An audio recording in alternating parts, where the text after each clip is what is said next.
Hello and welcome to 40 Days to Destiny. I am Regina Livingston and I'm so glad that you came to join me and see how I am doing with my writing. Again, it's going really great. My words are just flowing and going off the chart, and it's just been amazing. I love the journey of writing and learning new things, and it always hasn't been that way. I've tried several times in my past to do things, but again, I was in those depressive times, and all it did was make me cry. I mean, I would literally bawl because my life was so I had no hope, and that is so great. I'm so excited that I'm in this time right now able to put my words onto paper and be able to think. And sometimes I make myself cry with some of the things I do because I do, there's it has to be a little bit of drama, give and take and stuff. And the words I write are just they touch me. It's not the same crying. So I'm so glad. And yesterday I was able to talk to a gal about a business opportunity because I want to do have multiple streams of income come in. So that's one way that you can make yourself wealthy or have money. Like Paul Newman, he I think that's the right name. He has the salad dressing. I think I said the right name. And he gives all that to charity. Everything he makes on that. So that would be one of the things that I would love to do to incorporate my helping the orphans and different stuff that I've talked about before. That's a really really great thing. So one of the things I want to talk to you today about is every morning. One of the best things to do is set your intentions for the day. Now I've talked about that, but get a planner out. Put on your priorities. Make sure you have your priorities. And some people say, make sure you do those things first, because otherwise you won't do them. And that's true. Make sure that you know it. Turn off your cell phone. Shut your email. Don't go onto your email and say, "Ooh, what's going on?"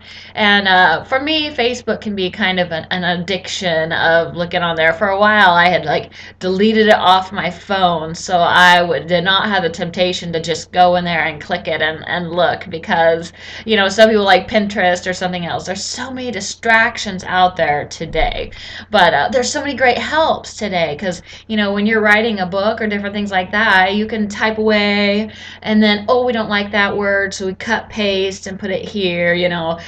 If you made a typo before, I mean, you had to start that whole page over again. So there's so much great with technology today that it's great, but it can be a lot of distractions also.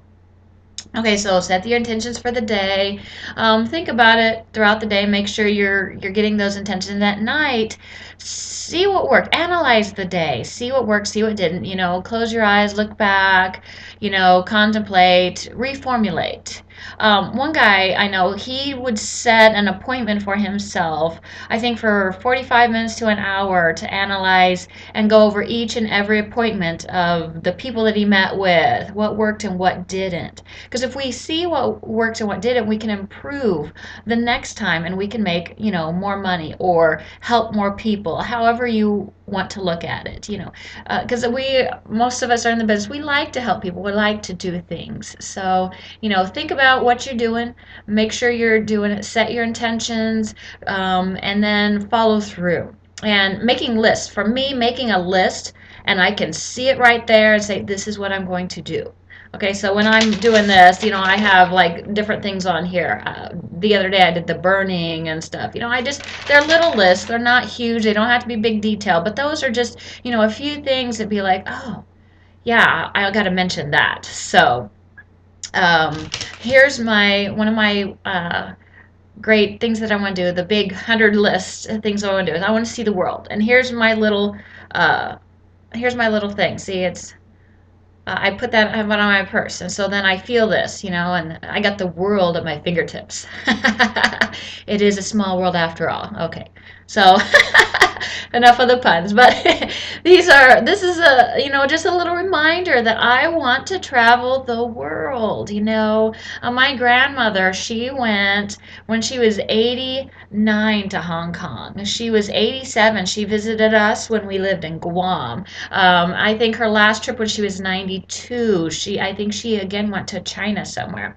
So she was able to travel the world when she was older, and that's what I want to do.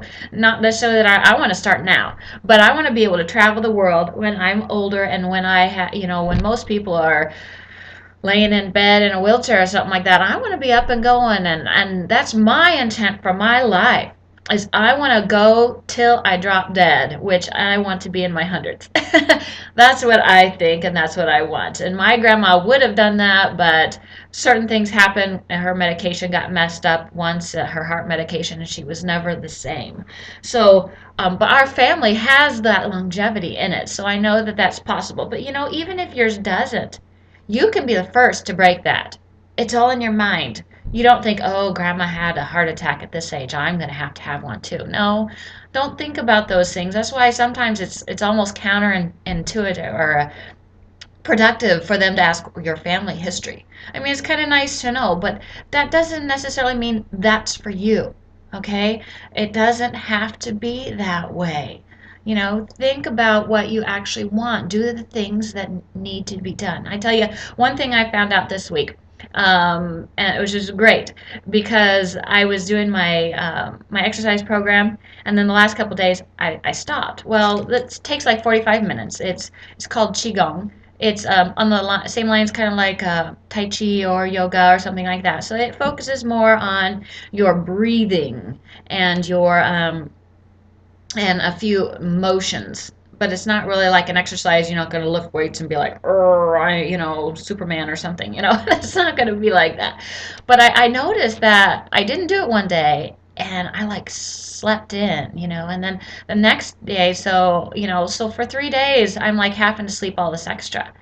And I'm like, oh, I get that this is 45 minutes of my day that I'm doing this.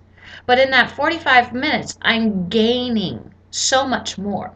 Okay, so I slept upwards of 12 hours before. But when I'm doing this program, I can sleep 6 hours or less and be happy and great and everything and get more done, feel more productive. So I'm like, that 45 minutes is worth it to have all that extra time in a day.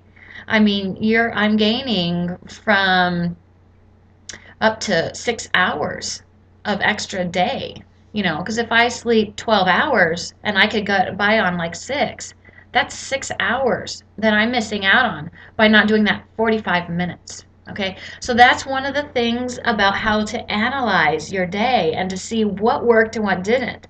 That 45 minutes for me is well worth it. So I'm going to be doing that 45 minutes every day, no matter what it takes. If I have to do it before I go to bed, because I will feel refreshed in the morning and I can get up. That's worth it to me. So find out what's worth it for you. Find out what works and what doesn't. And, incorporate that every day of your life.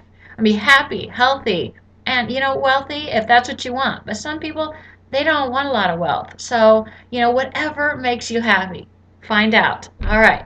And you have a great day.